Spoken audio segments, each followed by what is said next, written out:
மணலோடும் மரங்களோடும் உரையாடி விலங்குகளோடும் நகையாடி நாட்கள் கடத்தும் நாடோடியவன். கண்கள் அக்கணத்தில் கண்ட காட்சியினை காலமெல்லாம் காணச் செய்யும் கலைஞனாக பயிற்சியளித்து பணி முடிந்து திரும்புகையில் அவன் நெஞ்சத்தில் நிறைந்திருந்த தஞ்சைக்குள் நுழைந்தன வாகனத்தின் சக்கரங்கள். படித்த பள்ளி, காவல் தெய்வம், மணிச்சத்தம், கொடிக்கம்பம், அறிவிப்பு பலகை, அமர்ந்திருந்த மேசை என அத்துணையும் அவனை அந்த காலத்திற்கே அழைத்துச் செல்ல அவனோ நண்பனுக்கு ஒரு அழைப்பு விடுத்து மற்ற நண்பர்களையும் ஒன்றிணைத்தான். குடும்பத்துடன் வந்த போதிலும் குறும்புகள் பல செய்து சேட்டைகள், ஆட்டங்கள் என நெஞ்சம் நெகிழ்ந்திருக்க அப்பெயரை கேட்டவுடன் பதைபதைத்து போனான் ராமச்சந்திரன்.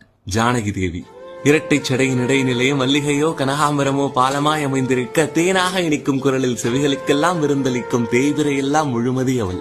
அவள் கண்ணசைவே போதும் இவன் காயமாற்றுவதற்கு. இப்படியாய் நாட்கள் நகர்ந்திருக்க 2 நாட்கள் அவளை காணாமல் தவிதவித்து போன அவனுக்கு அவள் குறுநகை அதுதான் காதல் என உணர்த்திய போதிலும் அன்று முதல் பேச்செல்லாம் குறைந்து கூச்சம் மட்டும் நிறைந்து ஓடி ஒளிந்தான். ஆணின் வெட்கம் அவ்வளவு அழகானது என்பதனை அவள் விழிகள் ரசித்திருக்க கைது செய்தாவது கதை பேச நினைத்த போதும் இதய துடிப்பெல்லாம் இரட்டிப்பாகி மயக்கமடைந்து மானம் இழந்தான்.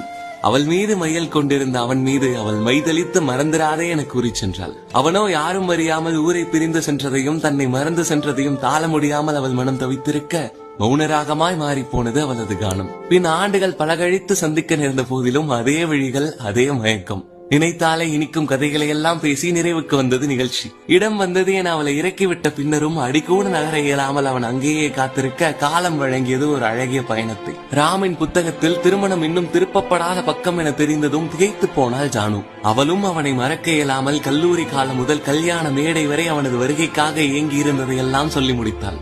அவளது கல்லூரிக்கு வந்ததையும் பெயரெழுதி தந்ததையும் கனத்த இதயத்துடன் அவன் சொன்ன வேளையிலே அன்று தன்னவனை பார்க்க தவறி தவறிழைத்து விட்டோமே என்ற வேதனை அவளை என்னவெல்லாம் செய்திருக்கும் என்பதை விவரிக்க என்னிடம் வருகிறதில்லை. ஜானுவின் திருமணத்திலும் ராமின் வருகை இருந்தது தெரிய வந்த அக்கணம் வெறும் வலிகளால் புதிந்திருந்தது. வசந்த காலங்கள் கசந்து போகுது என கைவீசி சென்றனர் ஒரு கால்நடை பயணம். சென்ற இடத்திலோ மாணவிகள் அவளை மனைவியாய் நினைத்துக் கொள்ள இவளோ அதை மறுத்திடாமல் மனம் ஏங்கி இருந்த நிகழ்வினை கண்கள் வழியே காட்சிப்படுத்தி காதல் ததும்ப ஒரு கதை சொன்னாள். பின் ராமின் இல்லத்தில் ஜானுவின் சமையலுடன் இன்னும் ஒரு உரையாடல்.